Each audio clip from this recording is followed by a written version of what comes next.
இயேசுவுக்கே புகழ், இயேசுவுக்கே நன்றி, மரியே வாழ்க. உங்கள் அனைவருக்கும் அன்பின் வாழ்த்துக்களும் ஆசீர்வாதங்களும். திருமுழுக்கு பெற்ற ஒவ்வொரு கிறிஸ்தவனுடைய முதன்மையான கடமை நற்செய்தியை போதிப்பது.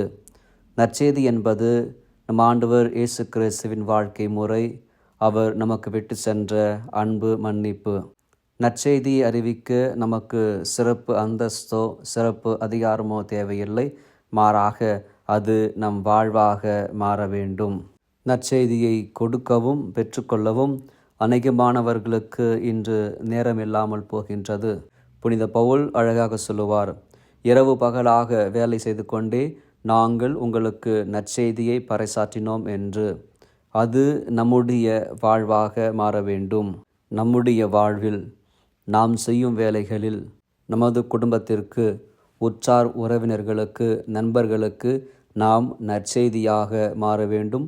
நம் வாழ்வு நற்செய்தியாக இருக்க வேண்டும். மன்றாடுவோம்.